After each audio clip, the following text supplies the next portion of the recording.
नमस्कार, मैं हूं मोहम्मद आसिफ और आप देख रहे हैं SPNI न्यूज। SPNI न्यूज में आज बात करने वाले हैं लाउड स्पीकर, अजान और हनुमान चालीसा को लेकर। महाराष्ट्र में इस वक्त जिस तरह से भयानक बवाल मचा हुआ है अजान को लेकर, हनुमान चालीसा को लेकर, देश की तस्वीर ठीक नहीं है। इस वक्त शिवसेना के सांसद संजय राउत जिस तरह से धमकी दे रहे हैं बीजेपी के नेताओं को, जिस तरह से नवनीत राणा को धमकी दे रहे हैं, बेहद ही चिंताजनक है।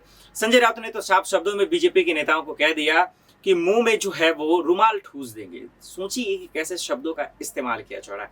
इसकी शुरुआत कहां से हुई? राज ठाकरे ने जब बयान दिया कि मस्जिदों से अगर लाउड स्पीकर नहीं हटाए गए तो वो हनुमान चालीसा बजाएंगे। अभी तक हनुमान चालीसा बजा नहीं, लेकिन इससे पहले कम से कम देश के 8 राज्यों से वो तस्वीरें आ गई जहां हिंसा हुई। दिल्ली में ही हिंसा हुई, हम सब ने देखा कितने घर जल गए, बर्बाद हो गए। तो आज यही बात करने वाले हैं कि आखिर महाराष्ट्र में माहौल बिगाड़ कौन रहा है। और दूसरी बात, जो जेल गई है नवनीत राणा, इस पर अब आरोप लग रहे हैं क्योंकि उन्हें राजद्रोह का केस कर दिया गया है। तो शिवसेना अपनी मनमाना कर रही है, इस पे आरोप लग रहे हैं। और इस पे आरोप ये भी लग रहा है कि जिस तरह से नवनीत राणा के घर पर जाकर शिवसेना के कार्यकर्ताओं ने तोड़फोड़ मचाई, प्रदर्शन किया, तो नवनीत राणा ने साफ शब्दों में कहा कि शिवसेना के गुंडे आए, हम पर हमला किए। तो इसी पे बात करेंगे कि नवनीत राणा के साथ जो हुआ, जेल भेजा गया 14 दिन की हिरासत में, क्या उनके साथ सही हुआ? बीजेपी के नेताओं पर जो धमकी दी गई है संजय राउत की तरफ से, क्या वो सही है, गलत है? इन्हीं तमाम मसलों पे बातचीत करने वाले हैं। बेहद खास मेहमान साक्षी मेरे साथ मौजूद है। साक्षी, आपका बहुत बहुत स्वागत है। पहले सवाल से शुरुआत करते हैं। हिंदू मुसलमान के नाम पर आज देश में जो माहौल बिगाड़ा जा रहा है, साक्षी, इसका जिम्मेदार कौन है आपके हिसाब से? देखिए, जिम्मेदार जो है वो बयान है। जब भी आप कुछ ऐसी बात बोल देते हैं जिसकी वजह से हिंसा बढ़ जाती है, तो वो सबसे बड़ी बात है कि आप अपने मुंह से ही ऐसे बयान निकाल रहे हैं जो हिंसा की जड़ बन रही है। सबसे गलत चीज वहीं से शुरुआत हुई। महाराष्ट्र में जिस तरह से पहले वो राज ठाकरे की तरफ से बयान दिया गया था, वहां से आपने देखा कि किस तरह से आपसी संबंध बिगड़ने शुरू हो गए, पॉलिटिक्स शुरू हो गई। उसके बाद अलग अलग राज्यों में इन चीजों को लेकर और ज्यादा भयानक कितने कितने जो हादसे हैं वो देखने को मिले। तो जो शुरुआत की मैं बात करूं तो वहीं से हुई है। अगर वो बयान ही ना दिया होता, उस तरह की बात ना बोली होती, तो ये चीजें आज नहीं होती। क्योंकि ये इतने सेंसिटिव मुद्दे हैं कि इन पे जरा सा भी अगर बात की जाए या कुछ बोला जाए हल्का सा भी, तो बहुत बड़ी बात बन जाती है। तो इस वजह से इस मुद्दों को बार बार उठाया भी जाता है और अब उठा भी लिया है, और नतीजा हर कोई देख रहा है कि क्या बन गया है। बिल्कुल। अब सवाल ये है कि आज जो है हम सब ने देखा कि महाराष्ट्र में शिवसेना को लेकर बवाल मचा हुआ है। साक्षी, तो मैं ये जानना चाह रहा हूँ कि इस वक्त शिवसेना की सरकार भी है, क्या इस वजह से तो कहीं वो मनमानी तो नहीं कर रहे हैं? क्योंकि बीजेपी के नेताओं को साफ धमकी देना कि मुंह में जो है रुमाल ठूस देंगे, डाल देंगे, इस तरह के शब्दों का इस्तेमाल करना, क्या ये समझा जाए कि आज बीजेपी के नेताओं के साथ या फिर जो निर्दलीय नेता है उनके साथ जो शिवसेना हरकत कर रही है, क्या सत्ता का दुरुपयोग कर रही है, इस्तेमाल कर रही है, या वाकई में जो कर रहे हैं वो ठीक है? देखिए, इस तरह का कार्य और इस तरह से बोलना बहुत गलत चीज है। सबसे पहले तो जिस तरह के अपने शब्द का भी इस्तेमाल जो आप बताए कि वो इस्तेमाल हुआ, वो बहुत ज्यादा गलत है। चाहे आप किसी और पार्टी के बारे में बोल रहे हैं, चाहे आपकी सत्ता वहां पर ऑलरेडी है, लेकिन आपको आगे भी तो अपनी सरकार वहां पर रखनी है ना, आपको आगे भी बनानी है, अभी भी चल रही है।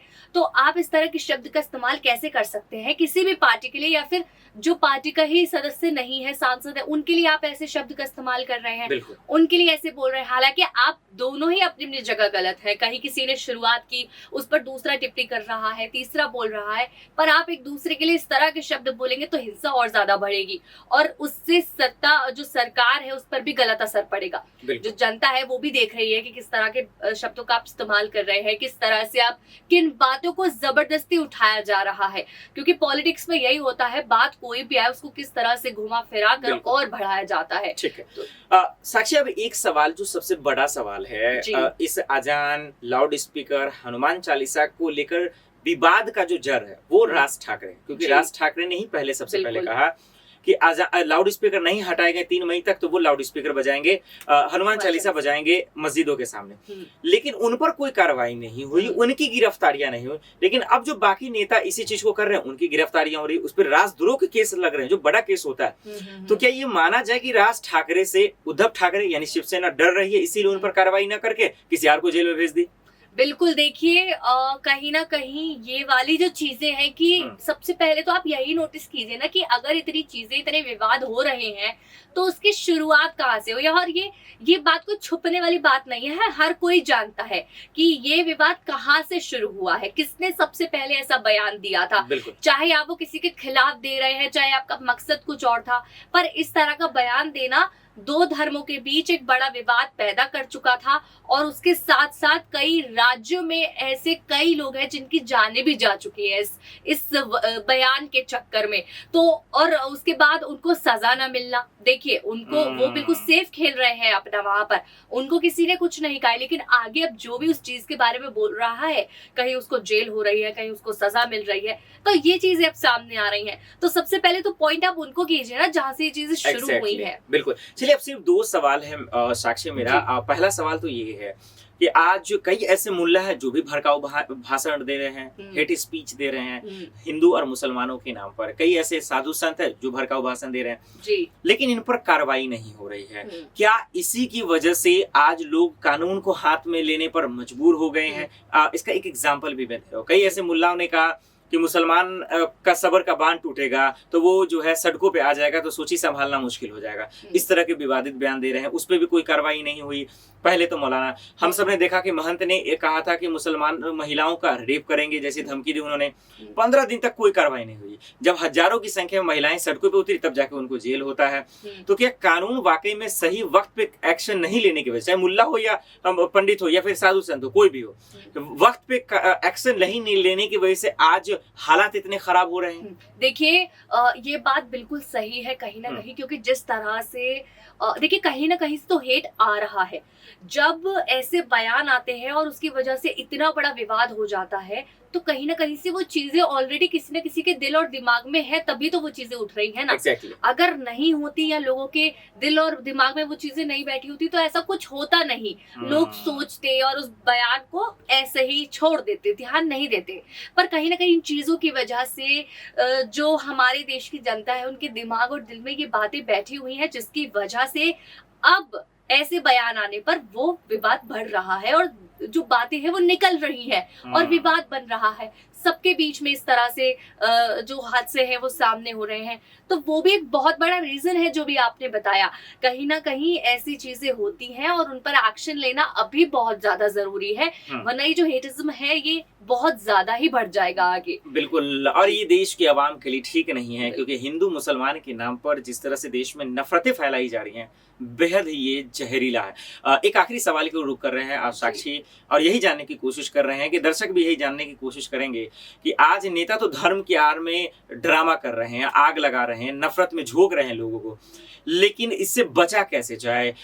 ये जो पूरी आग लगी है धर्म के नाम पर, अजान, लाउड स्पीकर, इन तमाम चीज, मुझे मालूम है कि हिंदुस्तान का ना हिंदू मुस्लिम ऐसा तो है नहीं, आप भी हिंदू, मैं भी मुस्लिम हूँ, हम सब के बीच तो ऐसा नहीं है। लेकिन जो आज जहर फैली हुई है, इसको रोका कैसे जाए? जो नफरत के नाम पर आग लगाई जाए, इसको रोका कैसे जाए? इसका रास्ता क्या है जिससे देश की आवाम महफूज रहे? बिल्कुल, आपने बिल्कुल सही बात कही और इसका रीजन हमें खुद भी उस चीजों को ढूंढना पड़ेगा। देखिए, सबसे पहले हमें अपने मन को ही समझाना होगा कि ये देश जो है वो सभी का है और सब एक है, कोई अलग नहीं है। वो धर्म भी इंसान ने ही बनाए हैं, लेकिन जिस तरह से चीजें बढ़ रही हैं, कहीं ना कहीं पॉलिटिक्स बहुत बड़ा इस चीज पे खेल खेलती है। देखिए, सबसे ज्यादा फायदा धर्मों का पॉलिटिक्स उठाती है। उनको पता है यहाँ से हमें वोटिंग मिलेगी, हम यहाँ से जीत सकेंगे, यहाँ ये नहीं मानते, वहां वो नहीं मानते।